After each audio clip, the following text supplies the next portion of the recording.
kita ketika sudah meninggal itu di alam sana akan minta tolong kepada siapa? Tapi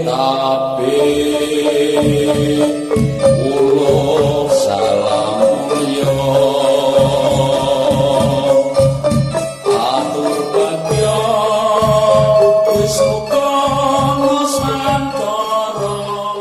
Hong wilayah jati nukuni ajat-ajat leluk nusantara tapi uluk salamulyo. Saya sering ada sebuah pertanyaan dari beberapa orang itu ya banyak yang enggak ya banyak. Kadang pertanyaan itu kan ada yang nyeleneh, ada yang menjajaki, ada yang benar-benar ingin tahu gitu loh.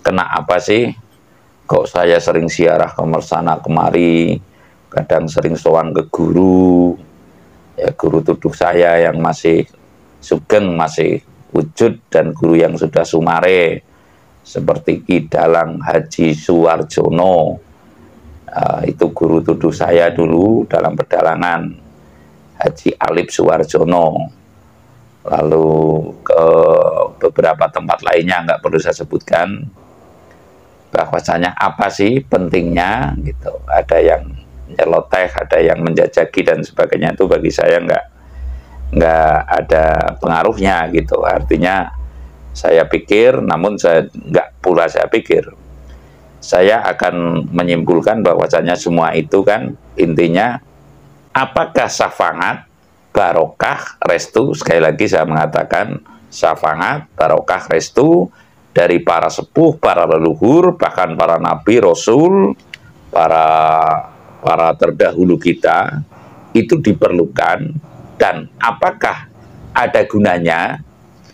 Saya akan menguraikan sedikit sepemahaman saya. Bagi yang kurang paham ya nggak masalah, sepemahaman saya dan sesuai dengan keyakinan yang ada pada diri saya, bahwa kita itu semua kita itu perlu menjaga keteledoran, ya, perlu mengantisipasi keteledoran atas diri kita masing-masing.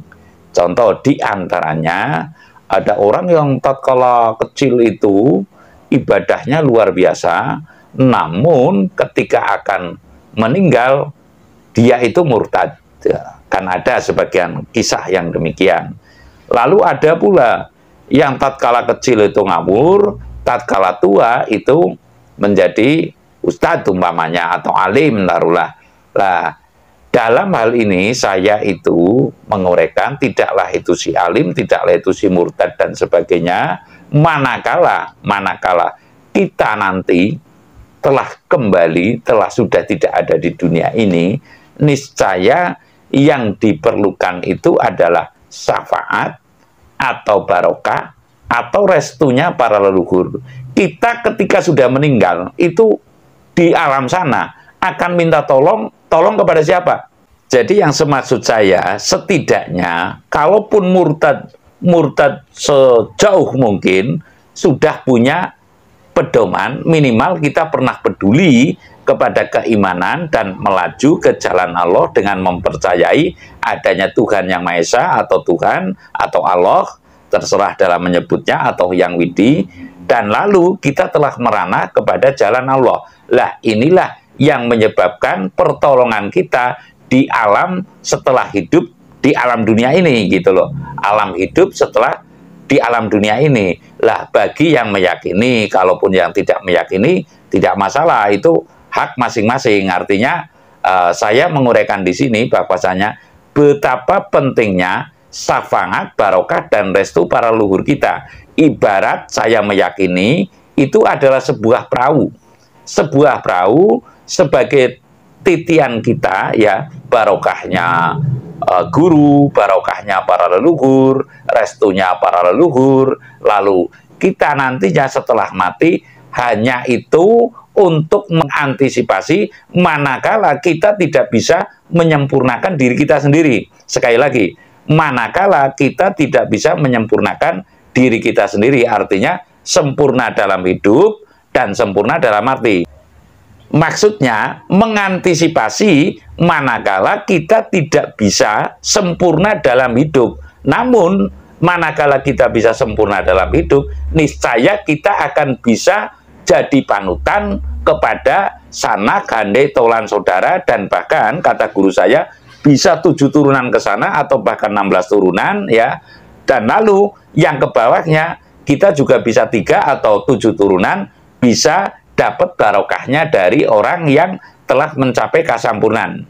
Jadi sekali lagi saya mengatakan bahwasanya berbeda dengan orang yang telah sampai kepada kesampurnaan ketika hidup di dunia ini, ya, itu justru bisa memberikan restu atau barokah kepada keturunan yang berikutnya, sanak, handai, tolan, dan sebagainya, lah, yang tercocoki oleh kita, taruhlah, dan sebaliknya kita bisa nyuargake bapak-bapak kita atau kakek-kakek kita yang kita itu nantinya dihadapkan dengan menatap beliau, kita kasihan, itu niscaya kita akan bisa turut mengentaskan. Dalam cerita wayang, ketika Bima suci, ketika Bima ngaji, atau Bima maneges, itu semua adalah mengandung yang demikian. Artinya, Bima, Raden Bimoseno, Raden Brotoseno, bisa mengangkat bapaknya setelah dicemplungkan ke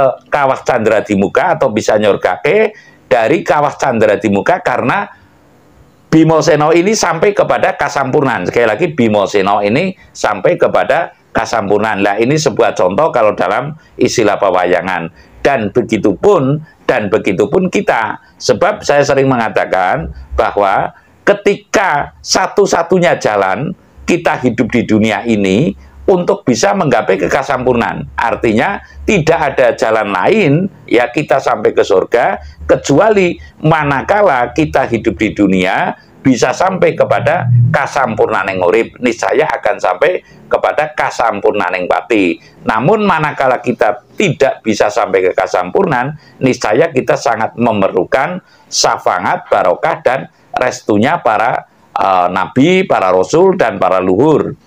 Jadi pada prinsipnya saya meyakini dengan langkah-langkah saya yang ziarah ke sana kemari, sowan ke guru sana, ke guru sini, dalam artian yang saya yakini ya, walaupun gunung mana yang paling tinggi adalah Gunung Merapi. Sempurnanya hidup, taruhlah, juga pada diri kita sendiri. Namun barokahnya leluhur adalah untuk menghindari, mengantisipasi, dan menghindari kutukan dari alam raya ini manakala kita sampai terstempel bahwasanya kita adalah orang yang tidak pernah peduli terhadap keimanan, terhadap kebaktian, atas hidup kehendak Tuhan Yang Maha Esa. Saya rasa demikian. Terima kasih.